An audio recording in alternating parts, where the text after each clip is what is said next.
A word of caution. This episode contains depictions of murder and sexual assault that may be disturbing and triggering to some listeners. Please take care when listening.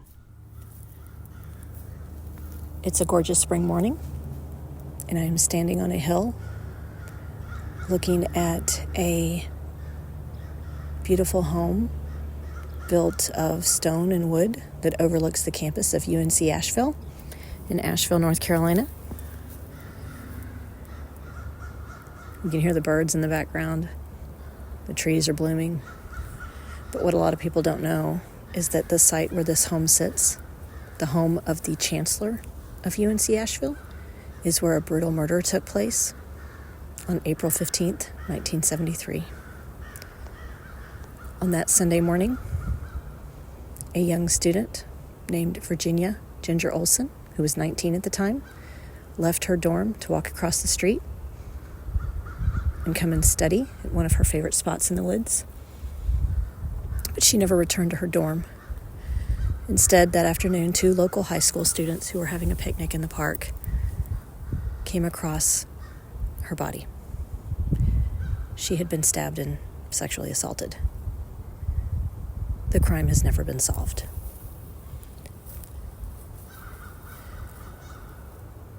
This case has become something I'm interested in because UNC-Asheville is where I graduated from college in 1998 with a degree in mass communication. At the time I was a student here, I had no idea there was an unsolved murder that had taken place on this campus. It's been more than 50 years since Ginger Olson was murdered. I think maybe it's time to try to get some answers. There is much to love about North and South Carolina, but the 2 states have also had their fair share of violent and senseless crimes over the years. From murders on the Blue Ridge Parkway, in the heart of big cities or sleepy college towns, and along the coastal waters, some of these stories may be new to you. Some may have happened in your town. Some may involve people that are still missing to this day. But all will leave you remembering to always be vigilant about the people you meet and the places you go. I'm Renee Robertson. Please join me for Missing in the Carolinas. Episode 94. Who Murdered Virginia Olson at UNC-Asheville? The University of North Carolina at Asheville will always have a special place in my heart because it was at that small college that I came into my own as a journalist from 1994 until I graduated in 1998. For 3 years, I worked on the campus newspaper, the Blue Banner, sharpening my reporting skills, interviewing students and administrators, working late nights at the office with only my jumbled notes and a miniature coffee pot to keep me company. I eventually became the features editor and then the news editor, assigning stories to reporters and perfecting my copy editing and questionable graphic design skills. But I have a confession to make. During that entire time I worked for the campus newspaper and took courses in the mass communication and women's studies departments, I had no idea that the specter of an unsolved murder of a female student from the 1970s loomed over the university. I only discovered this fact in the last few years as I was researching missing persons cases for this podcast. The more I searched, the more I wondered why there had only been a few mentions of this case in the local media since the last news article was published in 1984. Reporters from UNCA's campus newspaper, the Blue Banner, ran articles in 2016 and 2021 about the unsolved murder. They shared details of the murder investigation and a memorial that was built in Virginia Olson's honor in 2013. Another article from the weekly newspaper, the Mountain Express, that discussed cold cases in the Asheville area mentioned the student in 2012. Other than that, it's difficult to find updated information on this case that is now 51 years old. I began going back into the news archives from 1973 to see what I could learn about the murder and the investigation. I will share a full list of sources on the website for this podcast if you're interested in taking a look. Here are the facts of the case as we know them.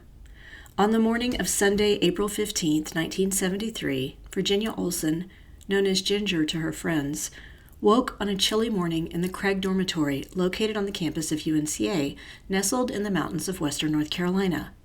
A sophomore dramatics major, Ginger was known for enjoying her alone time. She liked to read, go on long walks, paint and sketch, and play her guitar. She had grown up in McLean, Virginia, but graduated from high school in Lexington, North Carolina, after her father, C. Doswell Olson, took a new job working as a research technician for the Rural Electrification Administration. She was dating a young man named Jeffrey Doyle, who was a student at the College of William and Mary in Virginia. She'd worked the previous summer as a lifeguard at a swimming pool with a private swim club, where her employer spoke highly of her character. Ginger was looking forward to applying for a summer job at the local playhouse after her classes ended. She wanted to spend the afternoon studying outdoors in the nearby botanical gardens. She put on a green t-shirt, a checkered flannel shirt, blue jeans, and sneakers. She selected her books and said goodbye to her roommate, a young woman named Jane Nicholson. Between noon and 1 p.m., she headed to her destination, stopping to speak with a few fellow students on the path near the dorms that led to the gardens. However, over the years, people studying this case have speculated that the botanical gardens may have been too crowded for Ginger's taste. She headed out of the main area, selecting a quiet spot on a hill in a nearby densely wooded patch of land. Ginger had no idea a predator was lurking in the trees. Around 3:30 p.m., two local high school students, 14-year-old Thomas Guthrie and 17-year-old Larry O'Kelly, were walking through the woods when they came across a horrifying scene. Ginger was lying face up in the middle of the path, and her green t-shirt had been ripped and used to bind her and gag her mouth. She was stabbed in the chest and her neck slashed. Other pieces of her clothing were scattered around the area. Her personal journal sat nearby, with her wire-rimmed glasses placed upon it. The Friday before the murder, Ginger's parents had come through town on their way to visit family in Dudley, Missouri. They stopped and had a visit with their daughter and then continued on. They received a call on Sunday that Ginger had been murdered. When her friends from Lexington learned of the murder, they were shocked. One told a reporter with the Greensboro Daily News that Ginger was the sort of person who trusted everyone, but if she found out she was wrong, she wouldn't hate them. A 19-year-old young man visiting the area from Richmond, Virginia, was arrested the day after the murder for breaking into the Greek Hellenic Community Center. He was questioned about Ginger's death, but was later released after police verified his alibi. Very early on, police questioned a man they felt was a strong suspect in Ginger's murder. According to reporting by the Asheville Citizen-Times, he was a 45-year-old white male who rented an apartment within walking distance of the crime scene. On the day of the murder, he met up with a friend who drove him around North Asheville, including the botanical gardens. The suspect pointed out a young woman who was sitting on an embankment overlooking the garden. The time frame for this occurrence would have been around 1 p.m. Police believed this must have been Ginger. The suspect's friend then dropped him back near his apartment on Merriman Avenue, near Hillside Street. A female neighbor told police the suspect came to her apartment around 2:40 p.m. that day. He was nervous and wanted someone to pray with him. He went to another neighboring apartment and complained to the resident that something was a bloody mess. A few years after the murder, police interviewed a new witness about something she had seen on the afternoon of April 15, 1973. She was walking her dog in the botanical gardens when she saw a man walk out of the woods, run down the embankment, cross W.T. Weaver Boulevard, and walk up a grassy hill leading to UNCA's campus. The embankment was where Ginger's body was found. This was between 2:30 and 3:30 p.m. She described him as being a big person, though not particularly tall, and stated he was wearing brightly colored clothing. She thought he was around 25 years old. Other witnesses reported seeing a man walking up the embankment where Ginger was murdered, and they said he was sitting with a young woman up there at one point.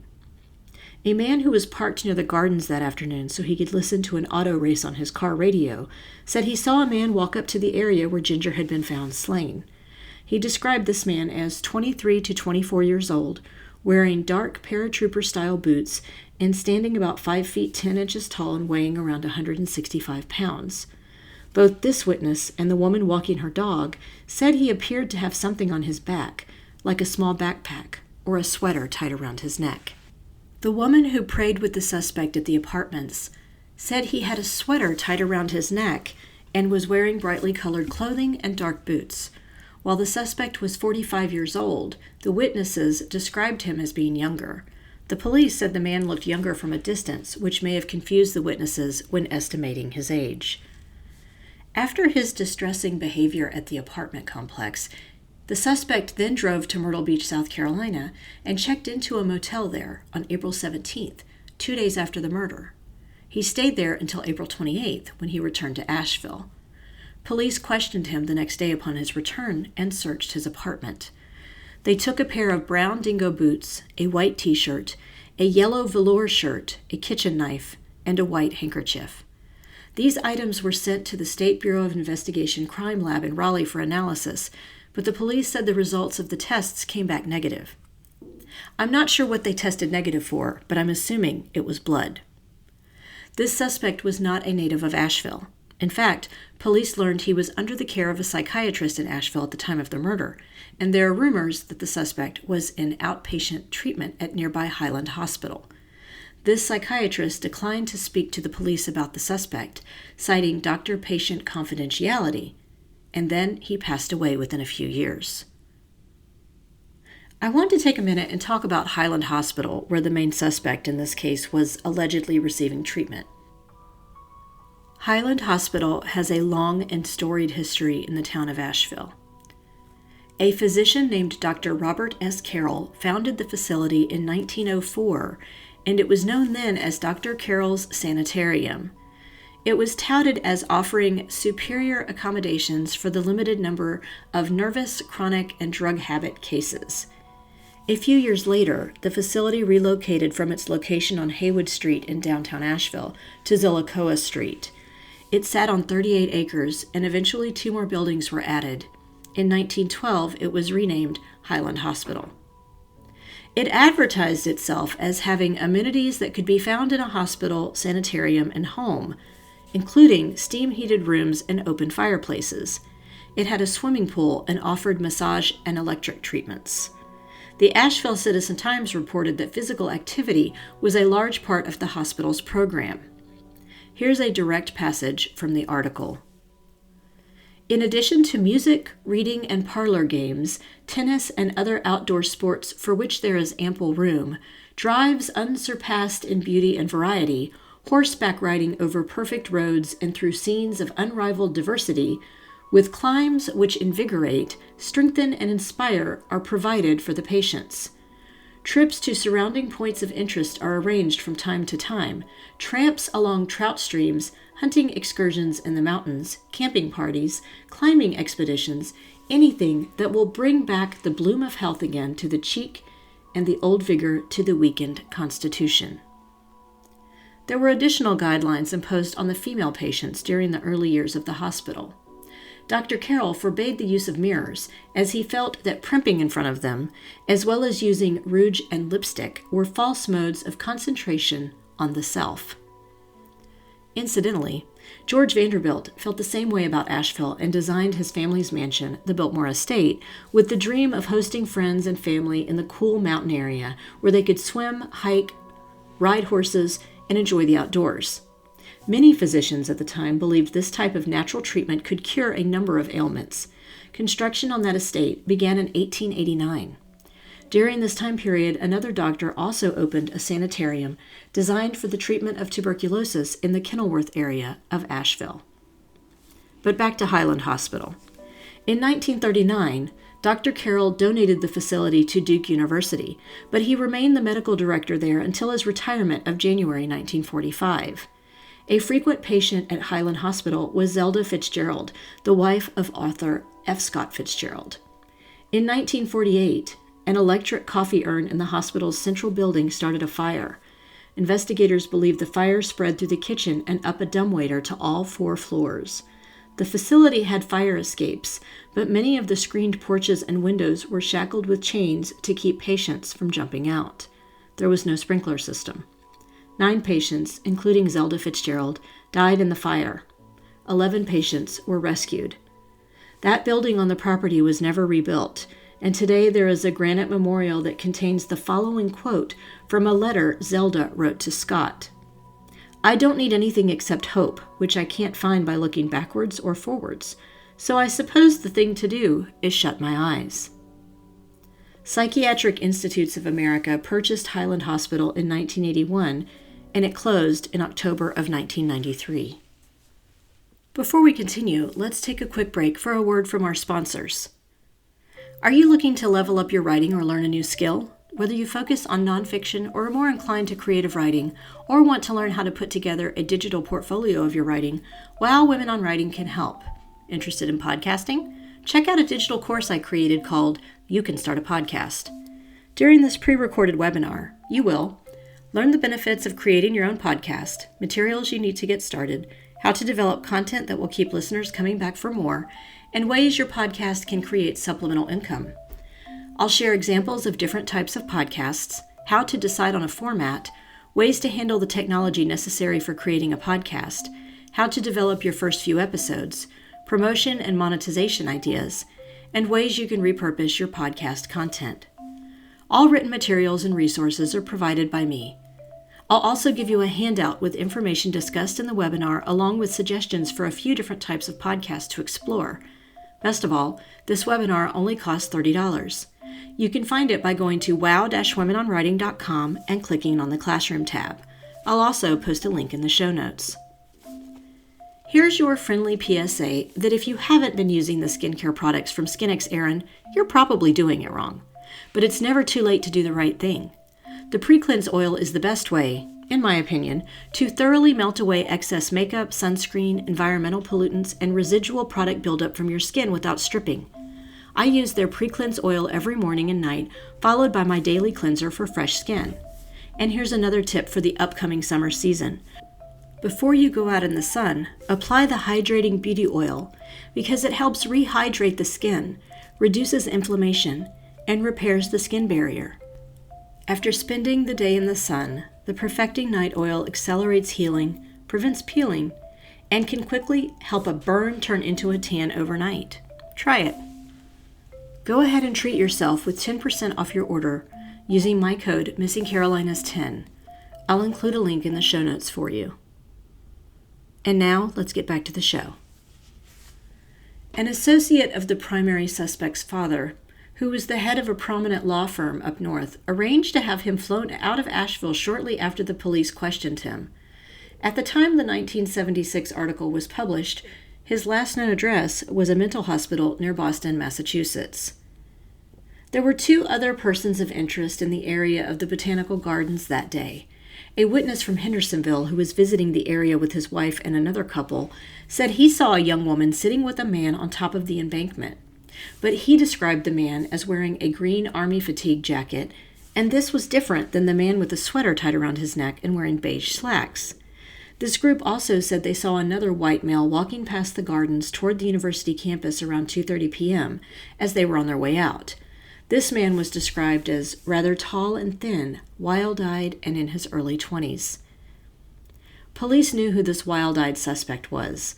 They said he was employed as a gardener by the university and had a history of emotional and mental problems. They told the Asheville Citizen-Times reporter that another suspect, a Marine, had been staying at a motel on Merriman Avenue. This man could have also fit the military dress description, and they pointed out that it was not unusual at that time for men in their 20s to be dressed in army boots or fatigue jackets. I have to wonder if the witnesses saw 2 or 3 different men in the area of the Botanical Gardens on the afternoon that Ginger was murdered, and that would explain the conflicting descriptions. Exactly 1 year after Ginger Olson's murder, another female UNCA student went missing. An 18-year-old freshman from Buffalo, New York, was living with an aunt in the Skyland area and commuting to the university. She failed to return home as usual on Friday evening and was reported missing on Saturday. Her parents had arrived in town to pick her up for an Easter trip to Florida. Police began searching the campus, including the secluded spot near the gardens where Ginger was murdered. On Monday, the student, who I'm going to call Kay, showed up near a construction site near the Asheville Civic Center downtown and begged for help. Once she was taken to the local hospital, she gave her statement to the police. Kay said she had received a ride on Friday afternoon from a classmate to the downtown Pritchard Park area. She was then approached by a young woman near the Woolworth's department store and recruited to be interviewed for a magazine article. She was taken to an apartment where the woman pulled a knife. While there, Kay was sexually assaulted by a male accomplice. On Monday, she managed to escape by stabbing the female captor in the hand with a fork. 17-year-old Louise Bray and 19-year-old Walter Smith, who lived on Cherry Street, were charged with rape and kidnapping in the incident that police deemed an unusual coincidence in the anniversary to the Olson murder. On September 6, 1974, the Asheville Citizen-Times reported that a member of the Asheville Police Department and the North Carolina State Bureau of Investigation had been dispatched to make arrangements to question a man being held in northern Florida for a series of rapes. They discovered this man had been a student at UNCA in 1969 and was living in the vicinity of the campus when he served time in Buncombe County for some burglaries. This suspect was eventually ruled out. In 1984, the Asheville Citizen-Times reported that members of the Asheville Police Department were heading to Santa Fe, New Mexico, to speak with a man who was questioned and released 2 weeks after Ginger Olson's murder. I believe this suspect was the man dressed in brightly colored clothing residing in the apartment near campus, the one who asked his neighbor to pray with him. This article said the man was the prime suspect in the murder. The article went on to say that in 1983, Captain Will Anarino mentioned laser identification of fingerprints and new subtypes of blood that can be distinguished, and recent Supreme Court rulings that would allow the subpoena of evidence banned 11 years ago. He also said the SBI had reanalyzed Olson's blood-smeared genes found at the crime scene. Captain Anarino gave more information about the suspect, saying he was a highly educated former Army officer from an upper-middle-class family. He had been treated in mental institutions. His only prior record at the time was a voyeurism charge in San Francisco, several years before Ginger Olson was murdered. After this 1984 article, I was unable to find anything else about this case until the campus newspaper, the Blue Banner, published articles about it in 2017 and 2021. If I had to guess, I'd say this main suspect in New Mexico promptly got an attorney and refused to cooperate with the police. The campus environment at UNCA was very different in 1973. I graduated from the university in 1998, when there was a relaxed and laid-back vibe, and many of my friends were trying to get tickets to see artists like the Ben Folds Five or A Tribe Called Quest, or attend the Lilith Fair Music Festival. The school did have a lot of commuter students, and that was the same in 1973. There were only about 200 students attending the school, and most of the professors then were male. Unfortunately, Ginger Olson died around the same time that the Watergate scandal broke out, so that story overshadowed any headlines Olson's murder may have received. I belong to a Facebook group called You Know You're From Asheville If, and it's a great place to find stories and photos of Asheville from the past. I posted that I was working on an episode about the murder a few months ago. It stirred up old memories for a few people that posted comments and sent me messages. One person remembered the son of a prominent Asheville family being interviewed after the murder. Another said she was a high school senior when the crime happened and worked at the UNCA cafeteria on the weekends. She was working on that Sunday and had taken a walk in the gardens between the lunch and dinner shift. She didn't see anything on her walk, but heard about the murder later. She never walked alone on campus on her breaks ever again. Another man said he worked at Highland Hospital at the time and was briefly questioned by the police when he walked by the area where the body was found. And yet another woman said she knew people who worked as orderlies at Highland Hospital during that time period, and there were also patients that were allowed to attend classes at the college.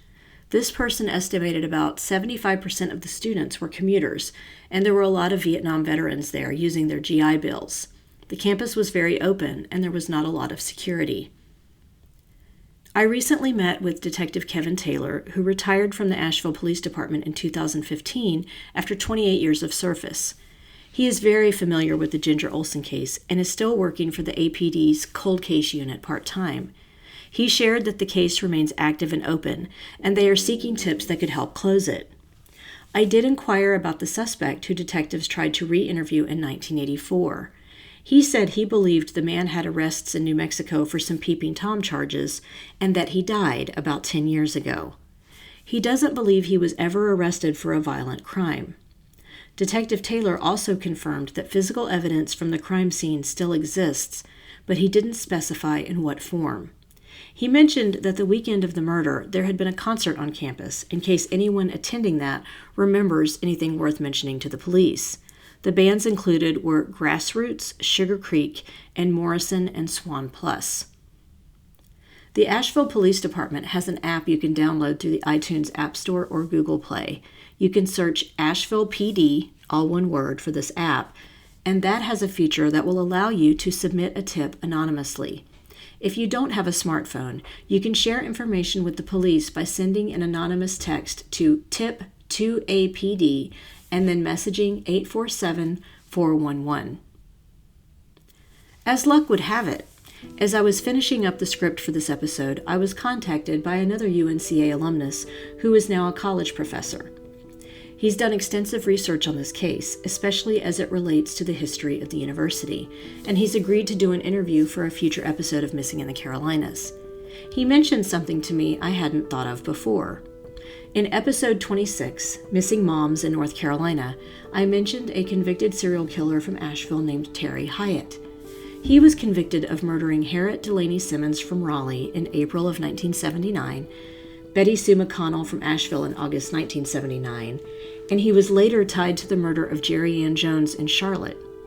In each of these murders, he raped and stabbed his victims to death. I didn't realize it, but he was probably still living in Asheville when Ginger Olson was murdered. He would have been young, maybe 16 years old, but I wish I had asked Detective Taylor if Hyatt had ever been considered a suspect. He is currently on death row. Students from the 1970s would hardly recognize the campus now. Many of the old dormitories, including the one Ginger lived in, have been torn down and replaced with new, more luxurious accommodations. In 2013, a former UNCA student who attended the school from 71 to 73, Richard Beard, helped create a memorial garden for Ginger, including 3 handcrafted benches featuring plaques between Owen and Whiteside's halls. He felt the university should create a space to honor the young student who senselessly lost her life while studying one spring afternoon. The very spot where Ginger was murdered is now home to the UNCA Chancellor's residence, the Pisgah House. It's a multi-million-dollar home constructed of polished wood and stained glass, surrounded by serene manicured gardens. Ginger wrote the following heartfelt words when she was a student happily looking forward to a bright future. Just for today, I will be unafraid. Especially, I will not be afraid to be happy, to enjoy what is beautiful to love, to believe those I love me. Virginia Marie Olson. I personally love Western North Carolina and go back to visit it every chance I get. But the mountains can be mysterious, and over the years, dangerous people have lurked in the shadows. Many young women, such as the one I was back in the 1990s, have trusted a false sense of security in the outdoors when they probably shouldn't have. A few years before Ginger was murdered, in 1970, 24-year-old Nancy Morgan was brutally murdered while working as a government volunteer in the hills of Madison County. Karen Stiles was murdered in 1994 during my freshman year of college when she went out to run on the trails in the Pisgah National Forest. It was an area she felt safe in, where she put many miles in, until the day she crossed paths with 26-year-old Richard Allen Jackson. I've had the idea for this podcast episode for at least 2 years. There isn't a lot of new information in the media about this case, especially recently. I envisioned creating a separate series, but I kept hitting roadblocks in my research. I had people I wanted to interview, including surviving members of Ginger's family. A letter I sent to her surviving sister several months ago was just returned back to me in the last 2 weeks. I must have sent it to an address that's no longer in use. With the anniversary of Ginger's death fast approaching, I decided to go ahead and release this episode. But hopefully, this is just a start. I pray that anyone out there who hears this and has a tangible lead will contact the Asheville Police Department. And I invite anyone who knew Ginger, attended UNCA at the time of the murder, or has additional information to reach out to me at missinginthecarolinas@gmail.com. I'd love to talk to you and possibly schedule an interview. This brings us to the conclusion of this week's episode of Missing in the Carolinas. If you enjoyed this episode, please do me a favor and give it a 5-star rating wherever you listen to your podcasts. We're also now on Instagram, Facebook, and YouTube, so please like our pages and get started on a discussion of the missing people profiled on the show. Do you know of a missing persons case in North or South Carolina that you think should be covered? Email me at missinginthecarolinas@gmail.com with any details you can share. And don't forget to check out our sponsor, WOW Women on Writing, and the great programs and writing contests they have to support writers at wow-womenonwriting.com. Treat yourself to a skincare kit from SkinX Erin with my code MissingCarolinas10. Cover art for this podcast was designed by Macintosh Multimedia. Sound editing is provided by Daniel Robertson. Thanks so much for listening.